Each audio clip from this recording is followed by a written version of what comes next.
মুকেশ আম্বানির ছেলের বিয়েতে যাব কিভাবে? এইদিকে যে আমার ভাগ্নির বিয়ে রেখে কি আর মুকেশ আম্বানির ছেলের বিয়েতে যাওয়া যায়?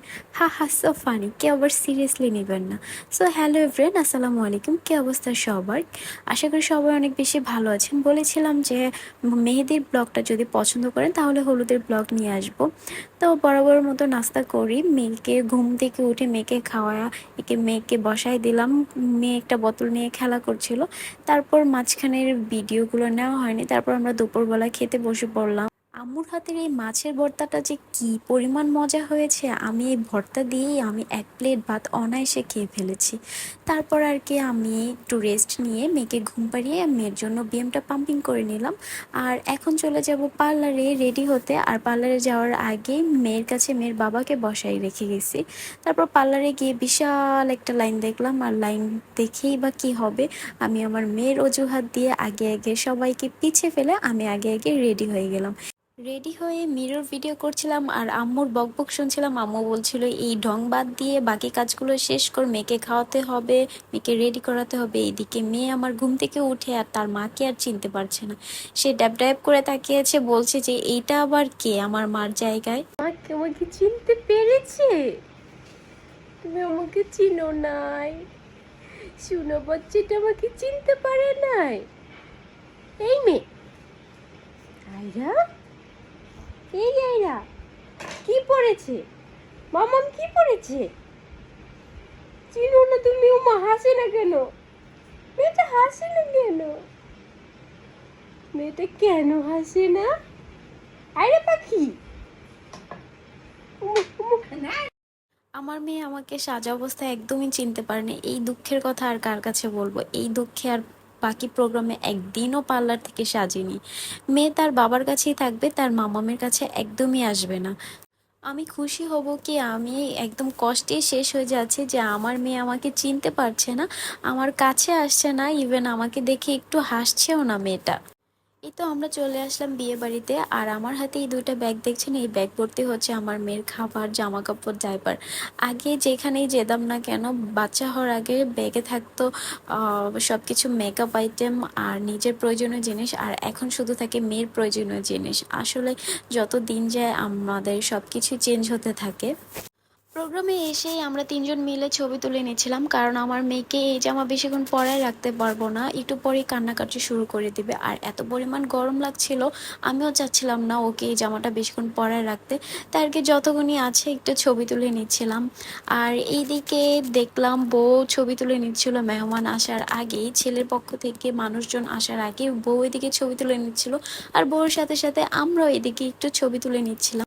অনেকেই আমার ভিডিও দেখে জানতে চেয়েছিলেন এটাকে আমি শাড়ি পরেছি নাকি লেহেঙ্গা পরেছি। এটা হচ্ছে লেহেঙ্গা, আমরা গজ কাপড় কিনে একসাথে সবাই একরকম লেহেঙ্গা বানিয়েছি। আর এটা হচ্ছে আজকের ব্রাইডসে, মাশাল্লাহ অনেক বেশি সুন্দর লাগছে, কি বলবো। আর এই যে বললাম না আমার মেয়ে কান্নাকাটি শুরু করে দেবে, তার কান্নাকাটি শুরু হয়ে গেছে। আর আমি যাচ্ছিলাম আমার ভাগ্নিদের বাসায় আমার মেয়ের জন্য জামা আনতে। তারপর এখানে গিয়ে দেখি সবাই মিলে রিসিভ করবে ছেলের পক্ষ থেকে, ওইগুলো সাজাচ্ছিল। আর এইদিকে হচ্ছে ছেলের বাসায় পরদিন যাবে, এইগুলো ডালা সাজায় রাখছি কিছু, আর বাকিগুলো পরদিন সাজাবে। তাই আর কি আমি একটু ভিডিও নিয়ে নিলাম, এদিকে আমি একটু ভিডিও করে নিলাম। আর এই তো আমার মেয়েকে জামা কাপড় চেঞ্জ করে তাকে গেঞ্জি পরাই দিলাম, কমফোর্টেবল একটা ড্রেস পরাই দিলাম। বিয়ে বাড়িতে আয়রা পাখির অনেক ভালোবাসার মানুষ ছিল, যেখানেই যাচ্ছে সবাই শুধু বলছে আয়রা পাখি, আয়রা পাখি। আয়রা পাখিকে এখন অনেকেই চেনে। তারপরে এই ভাইয়াটা বলছিল আপু আপনি একটু ভিডিও করেন, আমিও আপনার ভিডিও নিচ্ছি। এই ফাঁকে ভাইয়াকে দিয়ে আমিও একটা ভিডিও করে নিলাম। তারপর ছেলের বাসাকে রিসিভ করবে, এর জন্য সবাই দাঁড়ায় আছে। ছেলের বাসার লোকজন কখন আসবে, এদিকে সব সুন্দরী আমার ভাবিরা, কাজিনরা সবাই মিলে মজা করছিল। আর এই সুন্দরীদের মাঝে কাকে কাকে চিনেন একটু মেনশন করে দিবেন। আমরা সবাই মিলে অনেকক্ষণ যাবত দাঁড়ায় আছি, ছেলে পক্ষের লোক কখন আসবে কখন আসবে।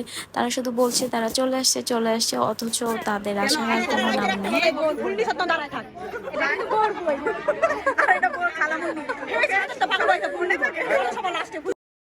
আর এদিকে দেখলাম আমার মেয়ে তার ছোট্ট একটা মামার সাথে মজা করছিল।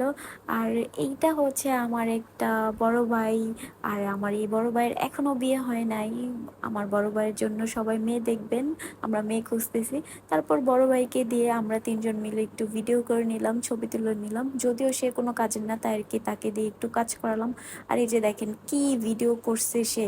তাহলে বলেন, আপনারাই বলেন কি কাজের বড় ভাইটা, এর জন্যই সে মেয়ে পায় না। দেন এই সাইডে দেখলাম আমার সব কাজিনরা মিলে বসে আছে। আর এইগুলো হচ্ছে আমার কিউট কিউট কাজিন, সবাই মাশাল্লাহ বলবেন। আর এটা হচ্ছে আমার ছোট মামার মেয়ে, সবাই যারা আমাকে চিনেন তারা সবাই তো জানেন। আর যেহেতু আমার মেয়ে আমাকে চিনতে পারছে না, কি আর করব, দুঃখের কথা। আমার মেয়ে তো আমার কাছে আসেই না, তাই আমার এই বোনটাকে নিয়ে আমি সারাক্ষণ ছিলাম। আর মেয়ে তার বাবার সাথেই ছিল। এই যে দেখেন, মেয়ের হাতটা পর্যন্ত ধরতে যাই, মেয়ে তার হাতটাও ধরতে দিবে না। এদিকে আমরা গান শুনে সবাই মিলে একটু নাচানাচি করছিলাম। আর আমাদের নাচ দেখে দেখে এদিকে জামাইও নাচা শুরু করে দিছে। তারপর আমরা সবাই পরিবারের সবাই মিলে একসাথে, মামা মামি আব্বু আম্মু সবাই মিলে একসাথে আমরা ছবি তুললাম। আর এইগুলো হচ্ছে আমার সব সুন্দরী মামিরা আম্মুরা। দেন আমি সবাইকে বলছিলাম আমরা একটা ক্যান্ডিড ছবি তুলি। আর আমাদের বড় মামি আমাদের সবাইকে হাসাচ্ছিল যেন ছবিটা সুন্দর আসে। আর এই দিকে দেখলাম ফল দিয়ে এত সুন্দর ডিজাইন করে সবকিছু সাজায় রাখছে, এত সুন্দর হয়েছে যে কি বলবো। দেন সবাই মিলে প্রস্তুত হচ্ছিল, কারণ বউ চলে আসবে স্টেজে, তাই আর কি বউ আসার আগে সবকিছু স্টেজে নিয়ে রাখছিল। একে একে সবাই আসছিল আর সবকিছু টেবিলে রেখে যাচ্ছিল। আর যদিও আমি এখানে নাই, কারণ আমি আমার মেয়ে নিয়েছিলাম। আর বাচ্চার মা হলে যা হয় আর কি। একে একে সবকিছু রাখা হচ্ছিল আর রাখা শেষে বউ এন্ট্রি নেবে। আর আমাদের সাথে সাথে আপনারাও একটু বউর এন্ট্রিটা দেখেন।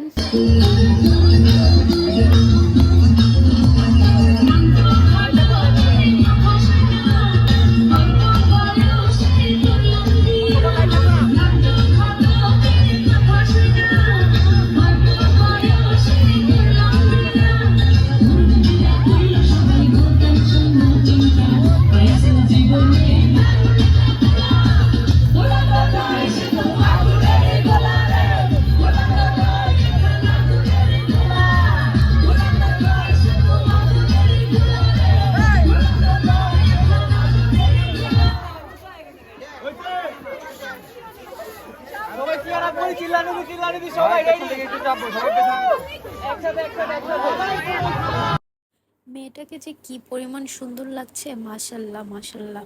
আর এই স্টেজের নিচে দেখি আমাদের এই ছোট্ট পরি আপুটা গান শুনে একা একা নাচতেছিল, তাই আর কি আমার এই পরি আপুটার সাথে আমরা একটু নাচতেছিলাম। আর সবাই মিলে একটু পাগলা ডান্স দিচ্ছিলাম। আর এইখানে কাকে কাকে চিনেন সবাই একটু মেনশন করে দিবেন। ও আর হ্যাঁ, যারা যারা জানতে চেয়েছিলেন আমরা এই গজ কাপড়গুলো কোথা থেকে নিয়েছি, আমরা সবাই মিলে একসাথে এই গজ কাপড়গুলো নিয়েছিলাম নিউ মার্কেট থেকে। আর সবাই একরকম ড্রেস হওয়াতে মানে কেউ কাউকে চিনতে পারছিলাম না, সবাইকে একই রকম লাগছিল। আর এইদিকে সাইড করা হচ্ছিল, কারণ এখন জামাই এন্ট্রি নেবে।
মাশাল্লাহ কি সুন্দর করে বউ তার জামাইকে রিসিভ করলো।